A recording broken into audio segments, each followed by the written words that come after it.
So, subject of peace of mind, I have an admission to make, and that is that I'm not a psychologist. I'm not a doctor in actual fact in any way, shape or form.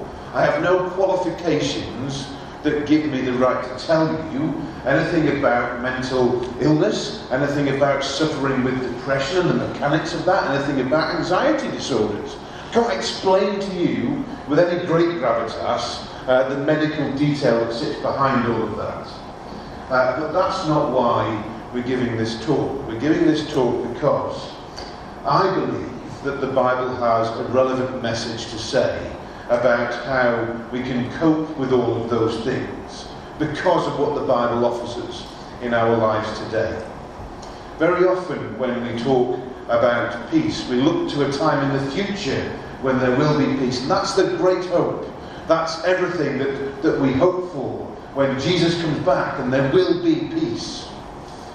But the Bible also is very clear that in our lives today we can have peace. In some lovely poignant moments, not long before Jesus was taken and cruelly crucified. And if you were here last night, you heard some of the brutality of the evidence of what was done to Jesus.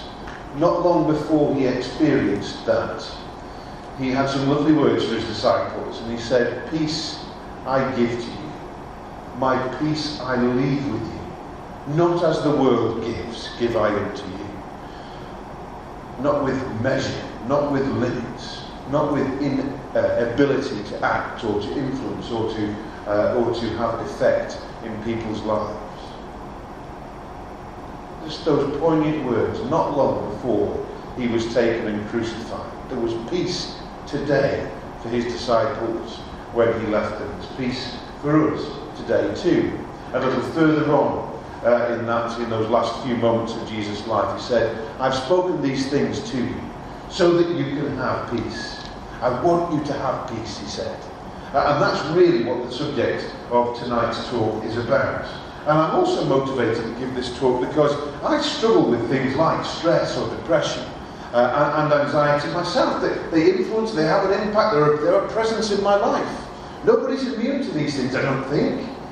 But I also believe that the Bible has had an influence in helping me cope with some of these things better than perhaps I would have done otherwise.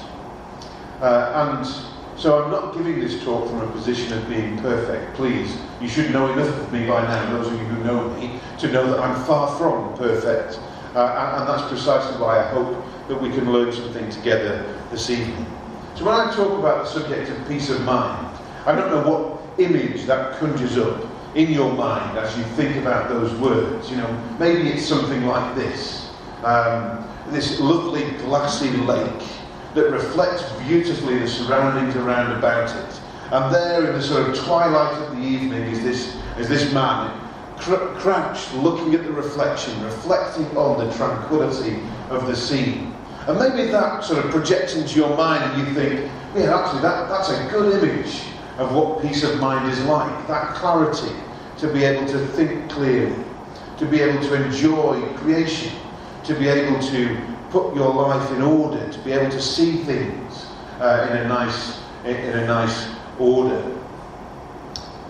And that's what we aspire for, isn't it? But quite often our lives are a little bit more like this. That's white noise. I'm not going to give you the sound effect because it would deafen you.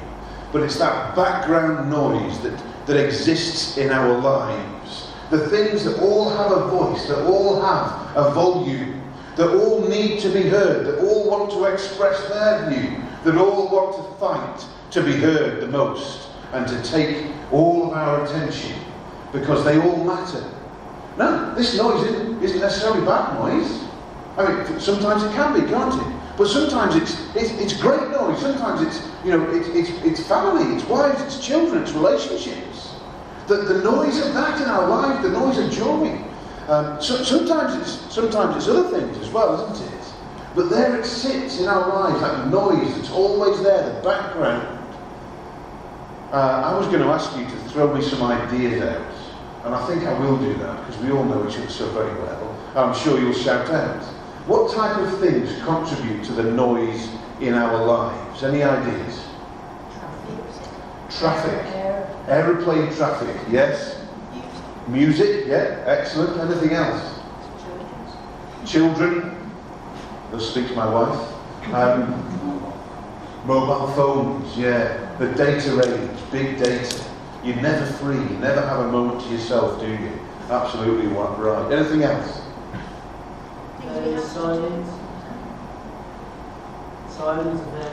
Sirens, emergency services, those sorts of things. Things we have to do. Responsibilities. Sometimes it's responsibilities we've actively looked for, isn't it? Maybe I wanted a promotion in my career and I took on additional responsibility, and that requires more of my time and it requires more of my headspace. It has a louder voice now. Maybe it's responsibility that comes to us as a result of somebody's illness, or as a result of being a parent. Maybe it's responsibility that comes with knowing that actually I've got some important exams coming up, and I need to pass those exams in order to be able to have the right to take the options that I want to do next in my chosen direction in life. Responsibility has quite a loud voice, doesn't it, in our lives when you think about it in those terms. Other things that people experience. I work in the world of finance, so I deal with people's money issues. So the people I speak to have lots of things that they worry about, things like tax and mortgages and debt. People worry about having money, people worry about not having money. People worry about who's going to get their money, where's it going to go to, how am I going to spend it? All of these sorts of problems. It takes a big part of people's lives. What about health? Will I always have good health? Or do I notice now that I'm getting older? Many of you will have seen me this week walking around and occasionally bending down and groaning as I do. I didn't do that a few years ago, but I've started doing it now. This awareness that actually time is passing on, and there it goes. So that noise now, sometimes it feels a bit like this. This is a picture of me on a Monday morning in the mirror, and this is what it feels like, isn't it? You can feel there's all these voices, and they all want to say something, and they all want to be the main focus of our attention. And there they are, they're all shouting in our head, as it were, to say, notice me. It's time to sort out your responsibilities at time. You need time for the family. Now you need to solve the money issues. Have you done your pension? Where's your tax? Oh, you're not looking very healthy. When was the last time you went to the doctors? Have you had your dentist checkup? And there it goes, always running over in our minds. And then the external sound, the sirens, the aeroplanes going overhead, exams, parents asking us to do things. It's just, sometimes it feels like my head can't contain all of the things that are running through my mind. And the longer that goes on, unchecked, the greater the negative impact it can have on us. And these days we use modern terms like stress or depression or anxiety, and they're all different things. They're medical conditions. It's not a weakness to suffer from depression. It's not a weakness to have anxiety. It's not a weakness to suffer from stress. It doesn't mean you haven't got faith. It means that you're suffering the medical impact of being in this position for too long. And it drags you down. And there are physiological, that's things to do with the body, and there are psychological impacts of these things. For example, people who suffer with stress quite often have bad digestive problems. People who suffer from stress quite often have bad skin. And so on and so on. And perhaps we wouldn't naturally connect those two. But these are the impacts of these conditions. And if they go unchecked, this is what can happen. And we can feel sometimes like we're descending into a place of darkness. And it can be a very lonely place. And you can feel left out. And you can feel like you can't talk about the struggles that you're having. Because when you've got a plaster cast on your arm, or when you've got a plaster cast on your foot, or when you're in a wheelchair, people can see that you're not very well. And therefore people can talk about that particular thing. But when you're struggling because you're weighed down with stress, and the pressures of life.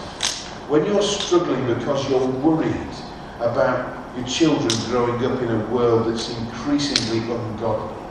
When you're struggling because you're depressed that you can't be in control of all of these things, and there's a darkness, a dark cloud around the edge of your eyes, people don't really see that as clearly. And you can't really have the conversation you want to have as effectively, and it's difficult to express the emotions, isn't it, sometimes, if you've experienced these conditions. And you can feel very left out and very lonely, and it's a dark place. And these are all modern terms. And sometimes we might say, well, what can the Bible have to say about these? Stress was only really coined in the 1930s, as a term to describe a medical condition. So how can the Bible have some relevant commentary on that? The Bible is a book that's thousands of years old. How can it have a relevant voice on such a modern topic? Well, the Bible does have a relevant voice on these topics. It might not use the word stress or depression in the Bible. It does use the word anxiety or anxiousness. But the Bible so beautifully describes in some of its more lucid passages the emotions that people experience when they suffer from these conditions. I'm going to ask Jason to read some verses from Psalm 69. Just have a listen. Save me, O God, for the waters have come up to my neck. I sink in deep mire, where there is no foothold. I have come into deep waters, and the flood sweeps over me. I am weary with my crying out.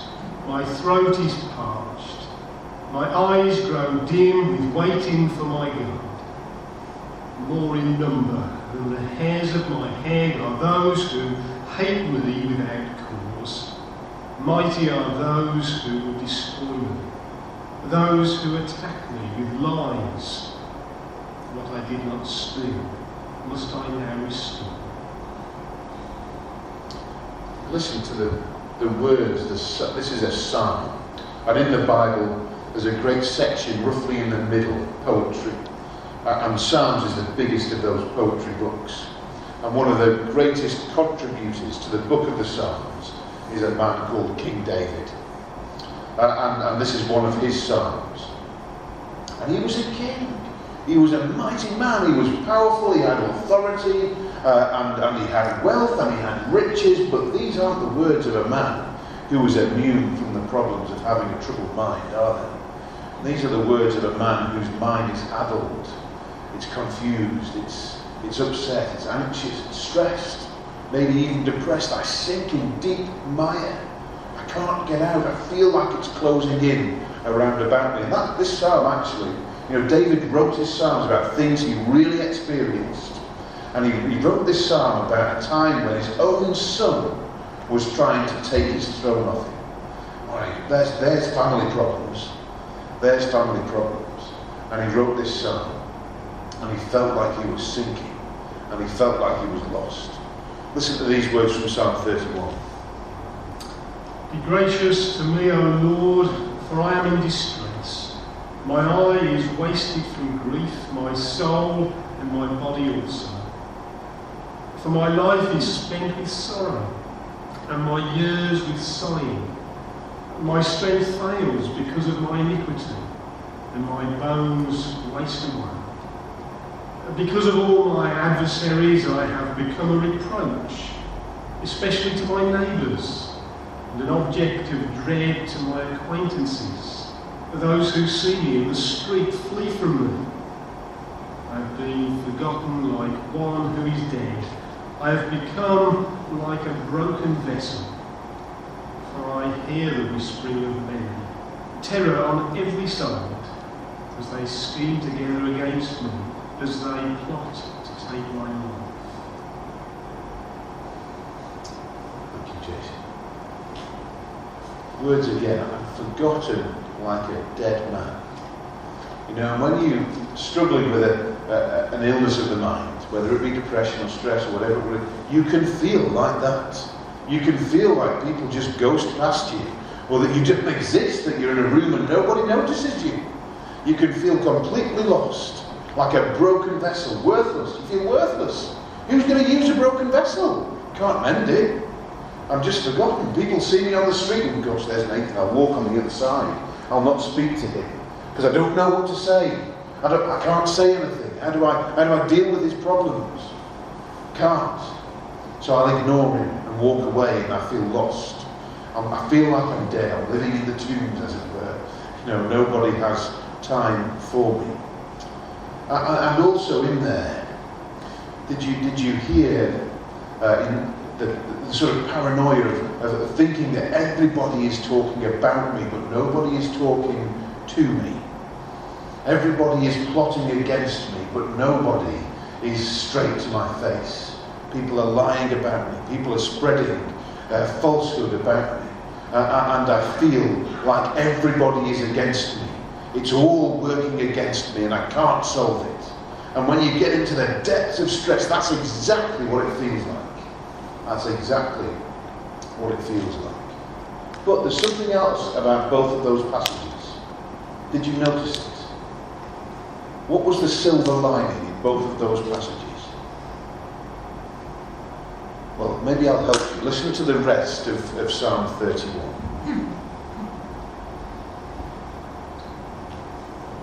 As I trust in you, O Lord, I say, you are my God. My times are in your hand. Rescue me from the hand of mine enemies and from my persecutors. Make your face shine on your servants. Save me in your steadfast love. O Lord, let me not be put to shame, for I call upon you. Let the wicked be put to shame. Let them go silently to Sheol. Let the lying lips be mute, which speak insolently against the righteous in pride and contempt. Oh, how abundant is your goodness, which you have stored up for those who fear you, and worked for those who take refuge in you, in the sight of the children of mankind. In the cover of your presence you hide them, but from the plots of men you store them in your shelter from the strife of tongues. Blessed be the Lord, for he has wondrously shown his steadfast love to me when I was in a besieged city. I had said in my alarm, I am cut off from your sight. But you heard the voice of my pleas for mercy when I cried to you for help. Love the Lord, all you his saints. The Lord preserves the faithful, but abundantly repays the one who acts in pride. Be strong, and let your heart take courage, all you who wait for the Lord. Thank you, Jason. You see, in both of those Psalms that we read, we picked a few verses from them. But actually, what David is doing is, in quite a beautiful way, he's feeling all of these emotions of not being at peace of mind. And he's doing the only thing he knows he can do. And he's taking it to God in prayer. And he recognises, there it is, sat in that psalm, he recognises that by praying to God, by looking to God, it's God who can save him, it's God who can hide him away from his conspirators, it's God who can snatch him from the very jaws of death, if that's what God wants to do. And this psalm, Psalm 31, I'm not going to go there for our talk today, but if you want to talk to me afterwards about it, or read it for yourself. He wrote this about some incidents that happened to him in 1 Samuel 23. So the first book of Samuel 23. Come and see me afterwards for some more details. But 1 Samuel 23 ends up with David being chased by another king who's trying to kill him. David's not king yet in 1 Samuel 23. And he's chased up a mountain. And it's as if he's going up this mountain and around a windy track. And he gets all the way up to the top of the mountain. He turns a corner and there is no more road left. He's got to the top And the army of the king who wants to kill him is coming up that road. He can't go back, he can't go on. And he feels like he's cut off. I said in my haste, I'm cut off. That's it. There I am, stood on the edge of the precipice. I can't take another step, and there's a man behind me. This is it. I feel like it's the end. And he calls that place a funny Hebrew name called Selah Hama Lekov. And that name means the cliff of escape. And it's a wonderful story. And I'll leave you to read the rest of it for yourselves. The point is, David did the best thing he could do, and that is he threw himself on God with prayers. And it also illustrates another really important point. He wasn't immune because he believed. Because he believed, he was able to cope. But he wasn't immune because he believed.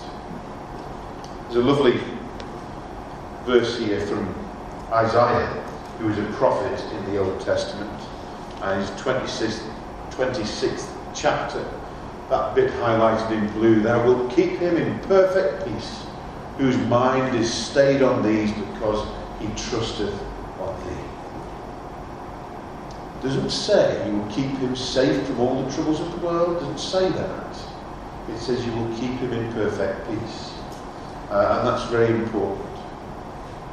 I want to go into the New Testament now. I'm going to ask Jason to read an incident where Jesus met with someone who had problems of the mind. And let's see what happens in this interaction. I came to the other side of the sea, to the country of the Gerasenes. And when Jesus had stepped out of the boat, immediately there met him out of the tombs a man with an unclean spirit. He lived among the tombs, and no one could bind him any more, not even with a chain. For he had often been bound with shackles and chains, but he wrenched the chains apart, and he broke the shackles in pieces. No one had the strength to subdue him. Night and day, among the tombs and on the mountains, he was always crying out and cutting himself with stones. When he saw Jesus from afar, he ran and fell down before him. And crying out with a loud voice, he said, "What have you to do with me, Jesus, Son of the Most High God? I adjure you by God, but do not torment me." For he was saying to him, "Come out of the man, you unclean spirit." And Jesus asked him, "What is your name?" He replied, "My name is Legion, for we are many." I came to Jesus and saw the demon-possessed man, the one who had the legion, sitting there, clothed and in his right mind, and they were afraid. And those who had seen it described to them what had happened to the demon-possessed man and to the pigs. They began to beg Jesus to depart from their region. He was getting into the boat. The man who had been possessed with demons begged him that he might be with him. He did not permit him, but said to him, "Go home to your friends and tell them how much the Lord has done for you and how he has had mercy on you." And he went away and began to proclaim in the Decapolis how much Jesus had done for him, and everyone marveled. That's good, Jason. This is an incident of Jesus, I think, and we can talk afterwards about this, deliberately taking a voyage across a sea to meet this man. And this is about a man, and let's just remind ourselves of the situation this man was in. He lived in the tombs. He was like a dead man, forgotten, just like the psalmist there in Psalm 31. He lived in the tombs. No one could bind him anymore. No one knew what to do with this man. They couldn't tie up his injuries. They couldn't control him. He had an illness of the mind and they didn't know what to do about it. Because medical science couldn't and wasn't advanced enough then. It's not advanced enough now to be able to solve these problems. And so no one was strong enough to subdue him. No one had the ability to help him with his problems. And so what did they do? Well, there he is. He's ostracized. He's night and day among the tombs. He's crying out. He wants help. There's nobody who can hear him because he's like a dead man. And there he is, and he cuts himself, and there is no solution. He doesn't know how to solve his problems. Absolutely bereft of all help. And it's a sorry state, isn't it? And you can picture the psalmist's words in this man, can't you? It's the same thing. And if you have ever experienced stress or depression or extreme anxiety, then actually this quite accurately describes some of the emotions that you experience. Not all of it's different experience for different people, but sometimes it feels like you're just ostracized and left alone. And Jesus takes a trip across a sea and through a storm to find this man. You can read about that in Mark chapter 4. But the man, this is lovely. The man in that position is looking for something. He needs something. No one he's met in his life up until this point has been able to solve that or fill that gap or give him peace. And he sees Jesus afar off. He sees him. And his response is beautiful, isn't it? Just break it down. Sees Jesus, he ran. Listen to the desperation in the reaction of the man. He didn't wander across, saunter over, wait for Jesus to get to him. No, his need is desperate, isn't it? He runs and he throws himself at Jesus' feet. He knows instinctively, this is where I need to be. With this man. He can help me. He can help me. But he wonders. He wonders if he's like any of the other people that he's met in the world. You know, these people who tried to bind him up and fix him by pulling at him and experimenting with tying up with chains and leathers. And he says to Jesus, "Thou Son of the Most High God, I adjure you, please don't torment me like the rest of the world has." And Jesus' response is just beautiful. It's this. So I'm not interested in trying to patch up the outside. He said, "What is your name? Tell me about you. Tell me about your life. Tell me about your experiences. Tell me about your character and the things that you struggle with. Now that you're there and you know that you're at the feet of the man who can heal you. I'm not like the world. I don't try and bind you up. I want to cure you. I want to heal you. I want to understand how I can change your character." And his response is this. Well, my name is Legion, for we are many. You know, it's all of these different voices. There they are, competing, and it's driven this man to madness almost. And he's just completely weighed down with the impact of all of these things. And nothing can solve his problems. But there, sat at the feet of Jesus, people find him, sitting and clothed, and in his right mind. See, he's got the right central focus in his life.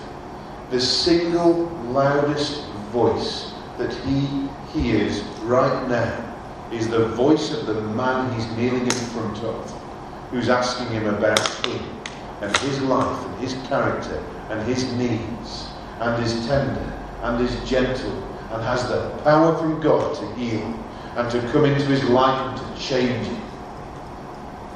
And that's the voice. And all of the other noise, it's still there. It doesn't go away. And it never will. But it's being drowned out by the volume of the way in which Jesus can change his life. Everything else falls into its proper context when Jesus speaks to you. And there he is, sitting in clothed in his right mind. And what did Jesus tell him to do? He said, now that you've experienced this, now that you've experienced the impact this has in your life, go and tell your friends how great things have been done for you and the mercy, or another version of the Bible calls it compassion, that has been shown to you. And he does that. He goes and he does, and he preaches like we're doing this week. And do you know why we preach? We preach because we're just like that man. Jesus came to our lives and changed our lives too. And we want to share that good news. Because it's affected me personally in my life. So that I can share that positive experience. And hopefully, maybe, please God, bring somebody else to the feet of Jesus so they can hear his voice too. Jesus, in fact, says to everyone, come to me, all you who are heavy laden, or weary and burdened with the world, and I will give you rest. The world can't do that, can it? All the world does is just add more and more volume to our lives. But Jesus says, no, I'll give you rest. I'll give you clarity. I'll give you peace of mind.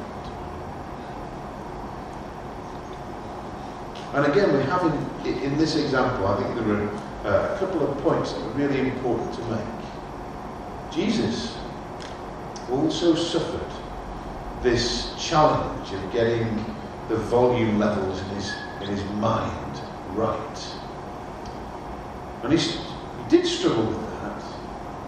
And yet, in a wonderful example of how to overcome it, at the peak of when that was most difficult for him, he was in the Garden of Gethsemane, hours before he was crucified. And he was under the most pressure that anyone could imagine. He knew with precise detail what was going to happen to him and how much it was going to hurt over the next few hours. With more detail than we will ever know in our lives. He appreciated that. And he knew that it had to be done, and he knew he was innocent, and he knew he had to die. And the pressure of it was so great that he was sweating and dripping with sweat, like great drops of blood, and there he was, thrown on the floor, praying to God, if it's possible, take this cup from me. I don't think I can bear it. But, nevertheless, let your will be done. And there it is. Thy will be done. 4 words which represent the way which Jesus was able to order his life by putting God first. And as acute and as painful and as hard as all these challenges were going to be for him, he knew that his Father was bigger than every single one of them. And it would hurt and it would be painful. But the richness of the rewards that God would give him were vast. They were vast. It says in one of the New Testament letters that was written to the Hebrews, it says, Jesus, who for the joy that was set before him, he endured the cross, despising the shame. He was able to set it into its content. And there's another writer who wrote a letter to a church in a place called Philippi. And this was another man who had great struggles with his life as well, the Apostle Paul. And at the end, this is at the end of this letter, he writes these words: do not worry about anything, but in everything, by prayer and supplication with thanksgiving, let your requests be made known to God. And the peace of God, which surpasses all understanding, will guard your hearts and your minds in Christ Jesus. I'm going to pick out a couple of themes here. Firstly, this idea of don't worry about anything. How can you say that? Well, you can say that because it's all in God's hands. And if you believe that it is all in God's hands, then worry isn't something which comes as easily as perhaps it used to do. If you believe that God exists, if you believe that God is a creator, if you believe that God can make the dead alive, if you believe that God can change the minds of armies like he did in David's time, if we believe that God can change the course of the world and everything that's happening is in his control, then you believe also that God is interested in you personally, and you've been called and he wants you to be part of his purpose. So actually it's all part of God's plan for you. So, less reason to worry, more strength hopefully to get through the times when it's not as easy. And the other part is that there's a key to all of this. It's about prayer. I said about prayer at the start. We believe God hears our prayers. And it's one of the greatest gifts, I think, that God gives to us, that we can pray. You know, praying isn't about asking for things. You know, it's not about presenting a list to God, although we can do that. But prayer actually is about an education for us. The process of talking to God about the things that we're struggling with in our lives can help us put them in a proper order. God knows everything anyway, so we're not telling God anything that we didn't know. But the process of putting that in an order, in a prayer to God, through Jesus, knowing that Jesus hears those words, and Jesus presents this prayer to God on our behalf, helps to educate our mind and our priorities towards God. And that's why we have prayer. Because through prayer we can talk to God and we can tell him what we want. And God hears and God answers prayers for those who believe in him. So, thank you for listening to that talk on peace of mind. I hope you found it helpful. I hope it gave you some context to how we can have some peace in our lives today.